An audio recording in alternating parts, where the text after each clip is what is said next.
إن الحمد لله نحمده ونستعينه ونستغفره ونعوذ بالله من شرور أنفسنا ومن سيئات أعمالنا من يهده الله فلا مضل له ومن يضلل فلا هادي له أشهد أن لا إله إلا الله وحده لا شريك له وأشهد أن محمدا عبده ورسوله وبعد.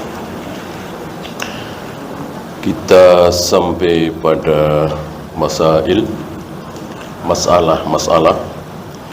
yang pertama sudah al-hikmatu fi khalqil jinni wal ins, hikmah dari diciptakannya jin dan manusia. Ada berapa tujuan Allah menciptakan jin dan manusia? Satu. Tidak ada yang kedua, tidak ada yang ketiga, keempat, dan seterusnya. Allah menciptakan jin dan manusia dengan satu tujuan. Apa? Ayat. Wa ma khalaqtul jinna wal insa illa liya'budun. Hanya itu. Ada yang lain? Tidak. Apa yang dimaksud illa liya'budun? Ay yuwahhidun, mentauhidkan Allah, tidak menyekutukan Allah dengan satu apapun. Ketika ini ada pada diri seorang hamba, maka selamat dia. Selamat dari apa? Selamat dari kekekalan di neraka. Bukan selamat dari neraka, bukan. Selamat dari kekekalan di neraka. Walaupun dia disiksa di neraka, mungkin karena berzina, mungkin karena berjudi, mungkin karena minum khamar, mungkin karena membunuh, membantai, dan seterusnya. Bahkan ada kemungkinan dosa-dosa itu diampuni oleh Allah dan tidak masuk neraka. Ada kalanya tidak diampuni oleh Allah, masuk neraka dulu, tapi pada akhirnya masuk surga. Berbeda dengan orang-orang baik, belum pernah berzina, belum pernah minum khamar, belum pernah berjudi, malah dermawan, menyantuni ribuan fakir miskin, tapi dia kekal di neraka. Kenapa? Nah, syirik, kafir, tidak bertauhid, gitu ya. Oleh karena itu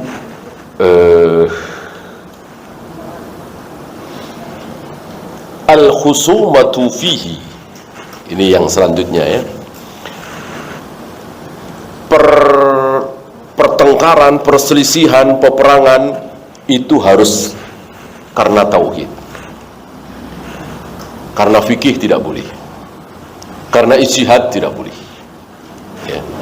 Sebelah sana subuh pakai kunut, muslim sebelah sini subuh enggak pakai kunut, bid'ah. Lalu perang, boleh nggak? Nggak boleh. Muslim sebelah sana mewajibkan pakai cadar, sebelah sini tidak mewajibkan, lalu perang, boleh apa tidak? Tidak boleh. Sebelah sana meyakini bahwa orang yang sudah mati itu bisa dimintai pertolongannya, bisa menolong orang yang masih hidup. Sebelah sini tidak meyakini itu, lalu perang, bolehkah? Boleh. Ini kan masalah tauhid, masalah akidah. Jadi li'annal khusumata fihi, pertentangan, permusuhan, peperangan itu boleh dengan satu alasan, yang satu tauhid, yang satu syirik. Perang apa? Semua, dari mulai perang Badar, perang Uhud, perang Ahzab, perang Yarmouk, perang Hunain, semua perang. Di situ alasannya satu, yang satu tauhid, yang satu syirik. Yang satu menyembah Allah satu-satunya, yang satu menyembah Allah tidak satu-satunya. Artinya menyembah Allah juga, menyembah yang lain juga, Lata, Uzza, Hubal, Manat, dan seterusnya ya. Masalah bagaimana peperangan antara siapa kira-kira? Ali dengan Muawiyah. pasukan Ali dengan pasukan Muawiyah. Bahkan di situ ada pasukan Aisyah, ada perang Jamal, perang unta karena Aisyah mengendarai unta dan seterusnya. Maka ada beberapa jawaban. Yang pertama, kedua belah pihak baik Ali dan Muawiyah tidak menghendaki perang. Tidak menghendaki perang. Ali hanya mengancam. Tapi ada yang bermain di situ. Panjang ini ceritanya. Secara ringkas waktu itu pernah kita bahas. Inti dari peperangan itu, perselisihan antara Ali dengan Muawiyah hanya seputar apa? Darahnya Utsman. Kan Utsman mati terbunuh.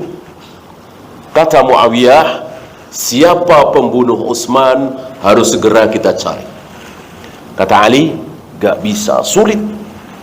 Karena Utsman terbunuh di tengah-tengah ribuan kaum muslimin pemberontak yang datang dari Mesir, yang datang dari Yaman, yang datang dari Syam, digerakkan oleh manusia yang sangat buruk, Abdullah bin Sabah, yang membuat agama baru di dalam Islam, yaitu Syiah Rafidah. Kaum muslimin yang baik-baik tertipu oleh manusia satu ini, dan dicari-cari dia nggak ketemu. Nah, Utsman terbunuh di tengah-tengah ribuan kaum muslimin yang mengepung rumah beliau. Kan berhari-hari Madinah dikepung oleh mereka, pemberontak. Jadi yang menguasai Madinah, termasuk yang menguasai Masjid Nabawi, mereka. Ali bin Abi Thalib, Abdurrahman bin Auf, Zubair bin Awam, diam. Yang mereka nggak menyangka segitu banyak datang, kemudian menguasai. Dan ini pemahaman dari Ali, pemahaman dari Abdurrahman bin Auf, pemahaman dari umumnya para sahabat, tidak melawan. Padahal kan mereka pemberontak. Tidak melawan. Kenapa? Banjir darah. Sesama muslim kalau dilawan. Kan mereka muslim juga. Dari sini keluar hukum bahwa ketika akan terjadi peperangan tumpah darah sesama muslim, lebih baik kita ngalah. Walaupun kita benar. Kita ngaji tauhid, kita ngaji manhaj, tiba-tiba datanglah kaum muslimin juga yang nggak faham, bawa golok, bawa pisau, bawa linggis, menghentikan pengajian kita. Teruskan ngaji apa jangan? Jangan. Kita lawan sampai titik darah penghabisan. Boleh kalau mereka kafir. Kalau yang bawa palu, bawa golok, bawa pisau itu orang-orang kafir, Buddha, Hindu, Konghucu, boleh. Ini kan sesama muslim. Cuman mereka nggak paham, dikiranya kita ini sesat, bawa ajaran baru.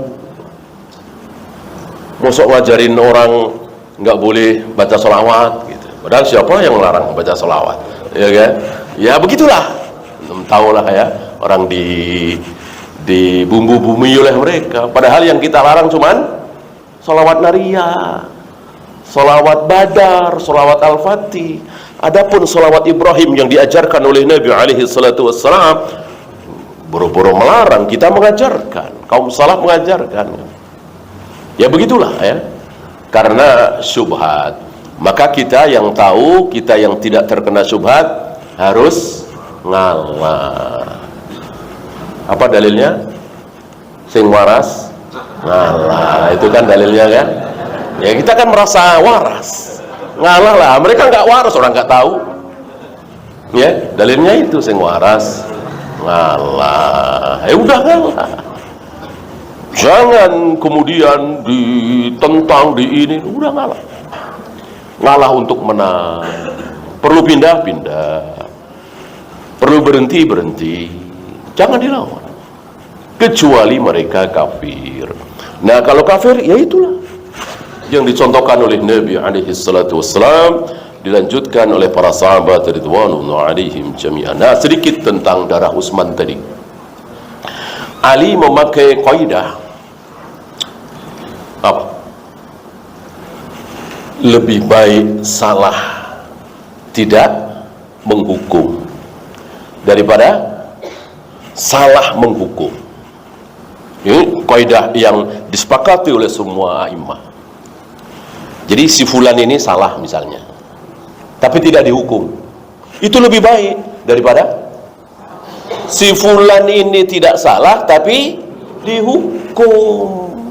Taruhlah ada kecurigaan yang membunuh Utsman itu kalau Muhammad bin Abu Bakar jelas keliru ya, jelas salah, kan ada tuduhan seperti itu bahwa dia memegang jenggot Utsman sambil digoyang-goyangkan, lalu Utsman mengatakan ayahmu sangat memuliakan jenggot ini. Itu betul, tapi istrinya bersumpah, wallahi aku saksikan bukan Muhammad bin Abu Bakar yang membunuh Utsman ya. Bahwa beliau sedikit terkena syubhat, ya ini luar biasa ya, syubhat itu kan termasuk sahabat beliau gitu. Cuman ya syubhat yang menerpa itu hilang pada akhirnya. Artinya siapa pembunuh Utsman tidak jelas. Iya kalau si A betul, kalau salah maka Ali mengambil apa istilahnya, irtikabu akhafid dararain, mengambil mudarat yang lebih sedikit, yang lebih ringan, yang lebih kecil. Dua-duanya mudarat. Orang salah tidak dihukum, mudarat lah, keliru lah. Yang kedua, orang tidak salah tapi dihukum, ini lebih besar mudaratnya. Maka Ali mengambil mudarat yang lebih kecil, nggak bisa, maka ditahan. Sementara Muawiyah berhak, kan masih keluarganya, kerabatnya Utsman bin Affan kan? Berhak untuk menuntut darah Utsman. Waktu itu Muawiyah kan gubernur Syam, maka terus mendesak, termasuk Aisyah, sampai pada satu ketika Ali mengalah. Ketika pasukan Muawiyah sudah sampai di situ, sudah ya berdekatan lah ya, Ali mengalah. Ya sudah, mulai besok kita cari siapa pembunuh Utsman. Jadi betul-betul dicari ya, bersama gitu. Maka malam itu siapa yang paling panik, siapa yang paling ketakutan, siapa yang paling ingin jangan sampai besok, jangan sampai tidak ada apa-apa, harus dibikin ada apa-apa. Siapa? Pembunuh Utsman tentunya, kelompok pembunuh Utsman. Maka malam itu mereka cari siasat busuk, gimana caranya terjadi sesuatu biar biar para pembunuh Utsman itu tidak dicari. Maka diseranglah pasukan Muawiyah ketika tertidur lelap. Dan serangan itu dari arah mana? Dari arah pasukan Ali. Maka disimpulkan oleh pasukan Muawiyah, Ali berkhianat, Ali bohong, ngomongnya doang, katanya mau damai, mau mencari siapa pembunuh Utsman, malah nyerang kita. Terjadilah apa yang terjadi. Intinya peperangan antara Ali dengan Muawiyah tidak seperti perang Badar, perang Uhud, perang Ahzab dan seterusnya, dan tidak baik tentunya. Loh, kok para sahabat melakukan hal yang tidak baik? Iya, para sahabat maksum apa tidak? Tidak, para sahabat tidak maksum. Yang maksum hanya Nabi SAW dan kesepakatan sahabat. Kalau para sahabat sepakat dalam satu permasalahan, ini wajib atau ini haram atau ini sunnah, itu maksum. Yang bilang maksum siapa? Allah lewat lisan Nabi alaihi salatu wassalam, la tajtami'u ummati 'ala ad-dhalalah.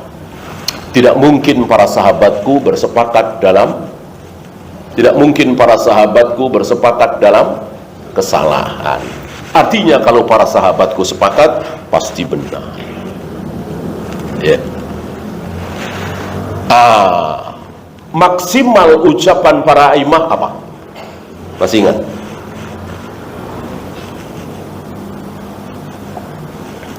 Ali mustahidun, musib. Ali mustahid, beristihad, dan istihadnya benar. Walahu ajran, maka Ali mendapatkan 2 pahala. Sedangkan Muawiyah sama, mustahidun, tapi sayang mukhti, istihadnya salah, maka dapat 1 pahala. Itu ucapan maksimal para imam ahli sunnah. Gak ada yang mengatakan Muawiyah berkhianat, Muawiyah haus jabatan, merampas hak Ali dan seterusnya, dan gak ada.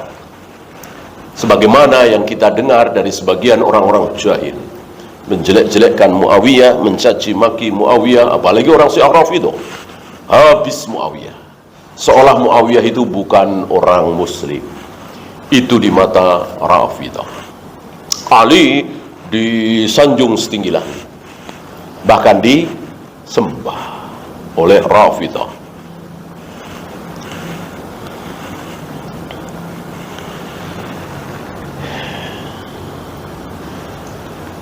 Ay fi tauhidi baina ar-rasul sallallahu alaihi wasallam wa Quraisy. Ini perselisihan, pertentangan, peperangan antara Nabi dengan Quraisy. Kenapa? Tadi tauhid. Fa Quraisyun ya'buduna Allah yatufuna lahu wa yusallun walakin ala ghairil ikhlas. Apakah orang-orang Quraisy menyembah Allah? Jawabnya ya, tawaf, ya, bahkan disebut di sini salat, walaupun mungkin berbeda, ya. Walakin ala ghairil ikhlas, tapi tidak ikhlas, maksudnya tidak murni. Ikhlas itu kan khalas, murni. Mereka tidak murni, bukan cuma Allah yang dibesarkan, bukan cuma Allah yang dicintai, bukan cuma Allah yang disembah, tapi ada yang lain. Siapa? Lata, Uzza, Hubal, Manat. Itu dia. Mirip-mirip kaum kita. Mereka menyembah Allah, mereka membesarkan Allah, mencintai Allah, tapi juga membesarkan kuburan-kuburan keramat, kuburan-kuburan wali. Apakah mereka mencintai kuburan-kuburan ini? Iya. Memuliakan? Iya. Membesarkan? Iya. Memuliakan, membesarkan, mencintai Allah juga? Iya. Abu Jahal kan membesarkan, memuliakan, dan mencintai Allah. Syirik. Karena kalau kita mencintai ibu kita, kita mencintai anak kita, kita mencintai istri kita, suami kita, jelas ada jawabannya. Ya kan, fitrah. Bagaimana kita mencintai satu tempat, di situ ada batu nisan, gitu ya. Ada batu nisan, 2, kadang-kadang di tembok, ya. Tempat seperti itu kita cintai. Gak masuk di akal. Kalau kita mencintai satu tempat, di situ ada padang rumput yang hijau, di sana sini ada bunga-bunga, kita mencintai tempat itu, syirik apa tidak? Tentu tidak, akal bisa jawab. Ini ada tempat gundukan sedikit, di situ ada batu nisan, lalu timbul rasa cinta kepada tempat tersebut. Ini gak masuk akal. Itulah syirik. Dan itulah cinta ubudiyah haram. Cinta ubudiyah hanya boleh kepada satu zat, yaitu Allah Rabbul Alamin.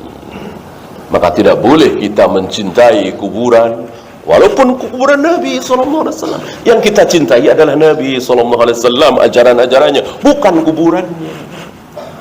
Maka antum bolak-balik ke Madinah, tidak ziarah ke makam Nabi, dosa apa tidak? Tercela apa tidak? Tidak. Berziarah boleh, enggak juga enggak apa-apa.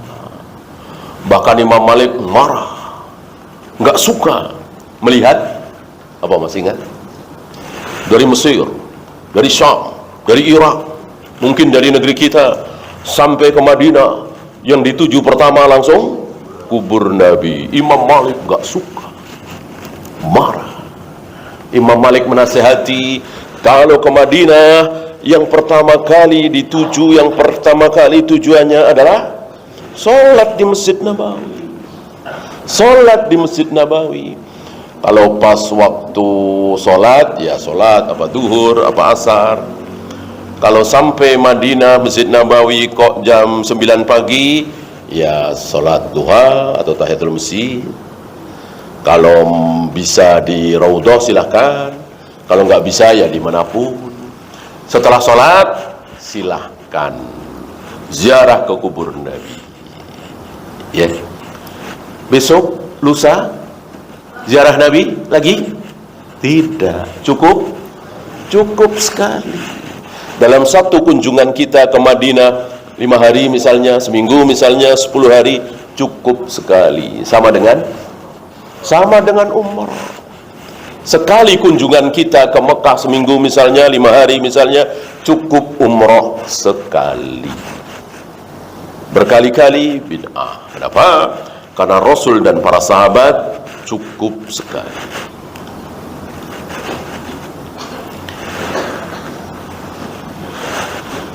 Fahiya kal'adami, sama saja dengan orang Quraisy yang menyembah Allah tapi syirik, sama saja dengan yang tidak menyembah, sama aja.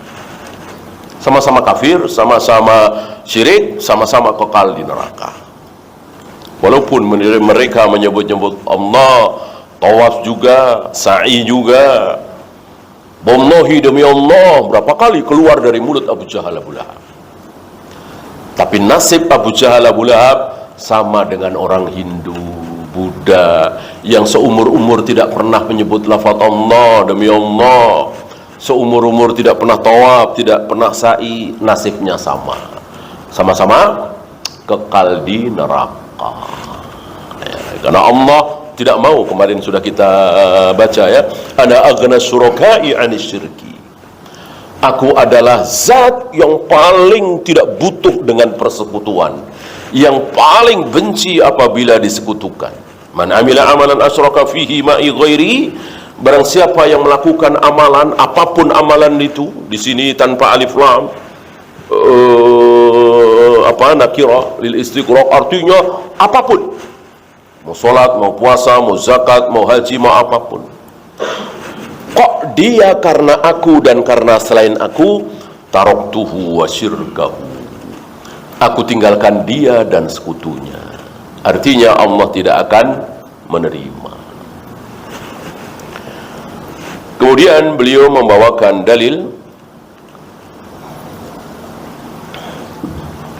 At-Taubah 54, wa ma mana'ahum an tuqbala minhum nafaqatuhum. Tidak ada yang menyebabkan nafkah mereka ditolak. Orang kafir Quraisy, Abu Jahal Abu Lahab, memberikan persembahan kepada Allah apa tidak? Iya, diberikan persembahan itu. Ini untuk Allah, ini untuk Lata, Uzza, ini begini. Mereka memberikan persembahan, tapi ditolak. Kenapa? Illa annahum kafaru billah, kafir billahi wa rasuli, kufur terhadap Allah dan Rasulnya. Dari sini keluar hukum, siapapun yang sedekah, siapapun yang berbuat baik, siapapun yang melakukan kebajikan, semuanya ditolak, kecuali yang beriman kepada Allah dan Rasulnya. Betapa nikmatnya kita diberi hidayah oleh Allah sehingga kita beriman. Jangankan jutaan, ya. Kita menyingkirkan duri, gangguan dari jalan, dapat pahala apa tidak? Dapat. Gimana jutaan, gimana puluhan juta, ya. Sementara mereka melakukan kebaikan yang sangat besar, ditolak. Ya, yang ketiga,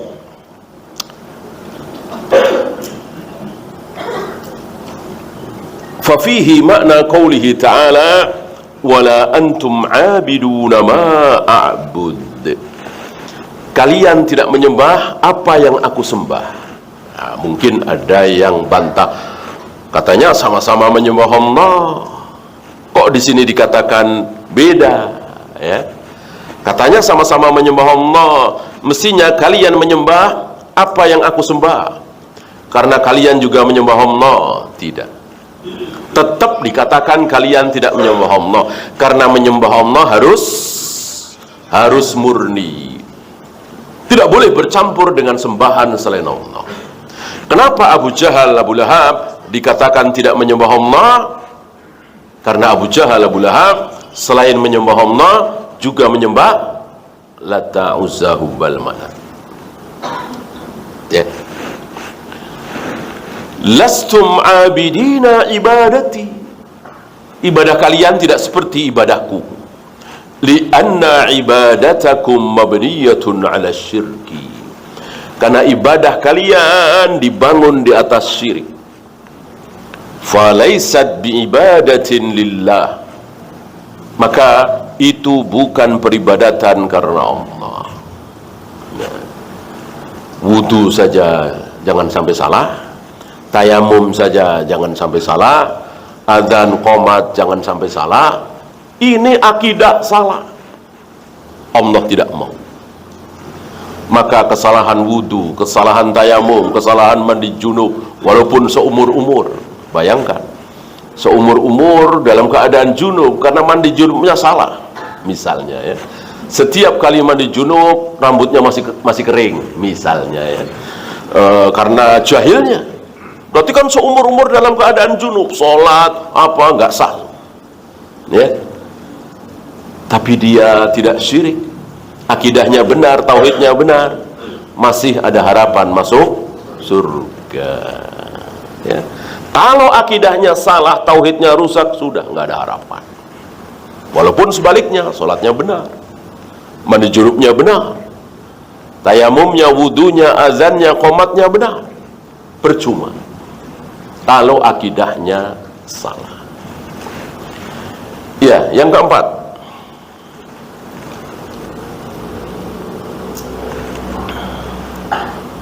al-hikmatu fi irsalir rusul, hikmah diutusnya para nabi, para rasul.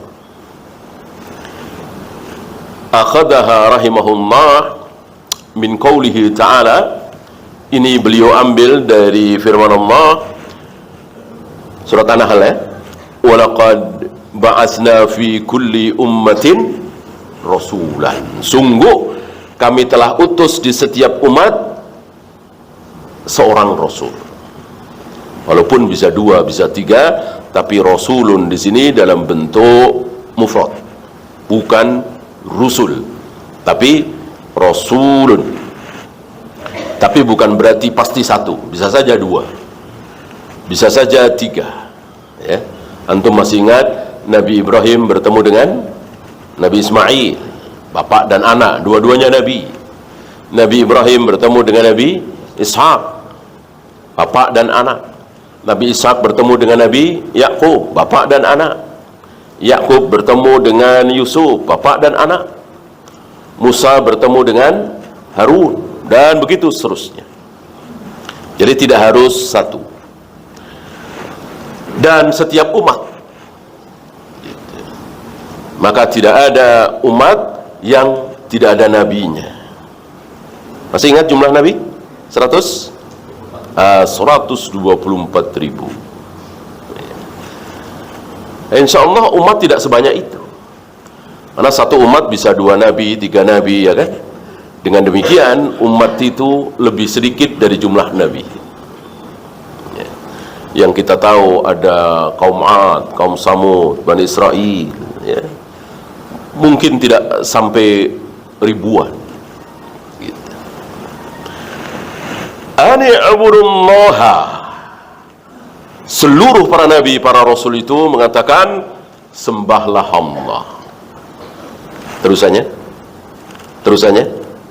wajtanibut taghut, jauhi taghut. Maka orang yang mengatakan sembahlah Allah titik, tidak sempurna dakwahnya. Harus ditambah wajtanibut taghut. Apa istilahnya? Ada nafi, ada isbat. Jadi ada nafinya, wajtanibut taghut, nafinya.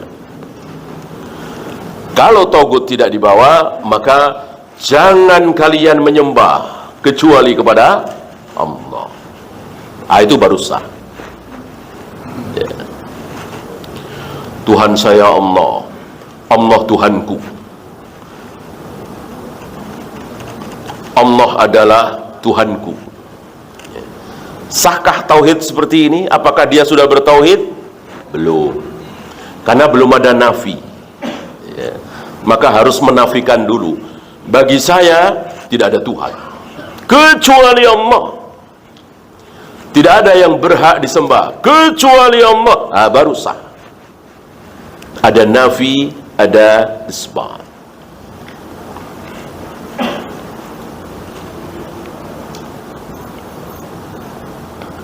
Sebagian saudara kita melakukan nafi dan isbat di ucapan saja. Tidak ada yang berhak disembah, tidak ada Tuhan kecuali Allah. Itu yang keluar dari mulut mereka, la ilaha illallah, la ilaha illallah. Tapi kenyataannya mereka membesarkan sesuatu selain Allah. Mereka mengkeramatkan sesuatu selain Allah. Mereka berharap kepada sesuatu selain Allah. Dan itu banyak. Dan itu syirik. Jadi nafi dan isbatnya hanya di lisan. Secara praktek lapangan tidak. Mereka sholat, mereka puasa, mereka zakat, haji, umrah, tapi masih mendatangi kuburan-kuburan keramat, berharap sesuatu dari ziarah kubur itu, masih menganggap bahwa keris dia, jimat dia punya kekuatan, batu dia punya kekuatan.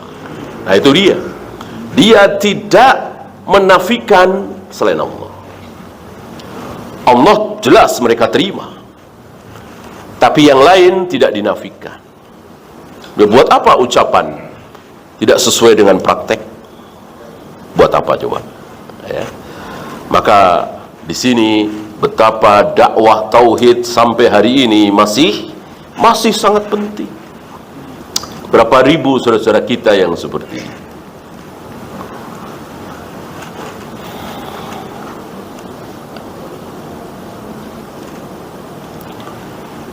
Yang kelima, al-khamisah, anna risalata ammat kulla ummatin. Bahwa risalah itu, rasulan itu, dakwah para nabi, para rasul itu mencakup seluruh umat. Jadi tidak mungkin ada umat belum kedatangan nabi atau rasul. Kalau orang per orang mungkin. Kalau orang per orang mungkin. Mungkin dia terlalu jauh tinggalnya, atau mungkin sekarang ya. Mungkinkah hari ini ada seorang manusia yang hidup di kutub misalnya, belum pernah mendengar nama Allah, Rasulullah, Muhammad SAW, Al-Quran, Islam? Mungkinkah? Ya mungkin. Mungkin, tidak tertutup kemungkinan itu, tidak mustahil. Bagaimana nasib mereka? Tentu mereka tidak sholat, tidak puasa, tidak zakat, tidak haji, tidak mandi junub tadi, tidak pernah baca syahadat, jelas kafir. Apakah Allah akan langsung memasukkan mereka ke neraka secara kekal nanti di akhirat?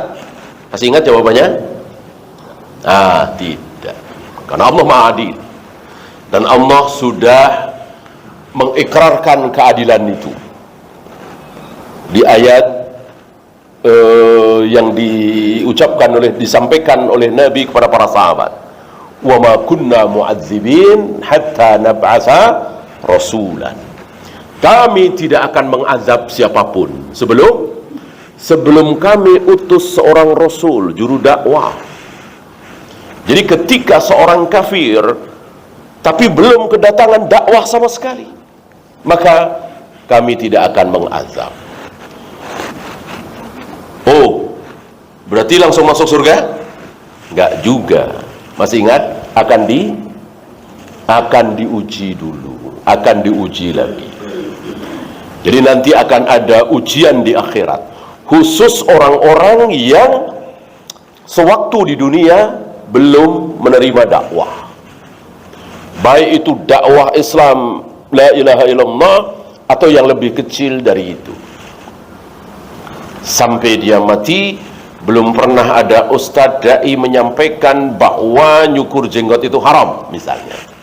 Maka dia tiap hari atau tiap minggu mencukur jenggotnya. Sampai dia mati, belum pernah sampai kepada dia dari seorang ustadz bahwa jilbab itu wajib misalnya. Mungkin kaum muslimah di negeri kita tahun 50-an, tahun 60-an, ya kan? Banyak sekali, bahkan beberapa istri-istri kiai tidak pakai jilbab, cuman kerudung saja. Apakah mereka menolak wajibnya jilbab? Tidak, karena dakwah itu yang tidak belak-belakan. Nah ini perlunya dai itu belak-belakan apa adanya. Haram sampaikan haram, wajib sampaikan wajib. Banyak dari mereka yang pelan-pelan, takut pada kaget, takut nanti ditolak, ya kan? Kasihan kaum muslimin, kasihan dia mau enaknya sendiri, ya kan? Pengen diterima, gitu. Ada seperti itu. Dia tahu ini bid'ah, dia tahu ini nggak ada sunnahnya dari Nabi alaihi salatu wassalam, tapi dia tidak berani menyampaikan. Sebab kalau dia berani menyampaikan, tentu akan ada pertentangan. Dia nggak mau ditentang, tidak mau mengambil resiko. Padahal para dai itu adalah orang pertama yang berani menanggung resiko dari dakwahnya. Kan jauh-jauh hari Allah mengatakan lewat lisan Nabi alaihi salatu wassalam, qulil haqqa walau kana murran. Sampaikan yang hak sekalipun pahit, walaupun pahit sekali. Di tengah-tengah laki-laki yang semuanya mencukur jenggot, dia sampaikan, bapak-bapak, mencukur jenggot itu haram, tentu pahit. Di tengah wanita yang tidak pada pakai jilbab, disampaikan bahwa pakai jilbab wajib.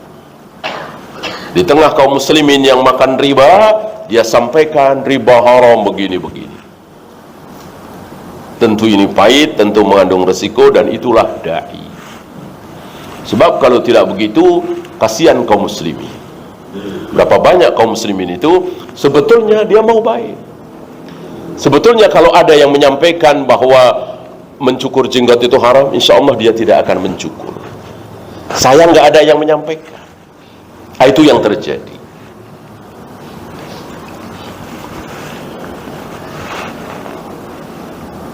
Ini terambil dari surat An-Nahl tadi.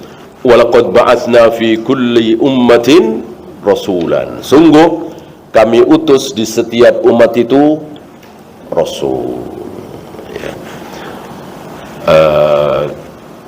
Umat ini tidak ada nabi lagi, tidak ada rasul lagi. Yang ada apa? Ulama. Maka walaupun secara sanad dhaif, kata Syekh Utsaimin, tetapi matannya sahih. Apa? Ulama'u ummati, ulama-ulama dari kalangan umatku itu kedudukannya seperti apa? Anda dengar? Seperti nabi-nabi Bani Israel.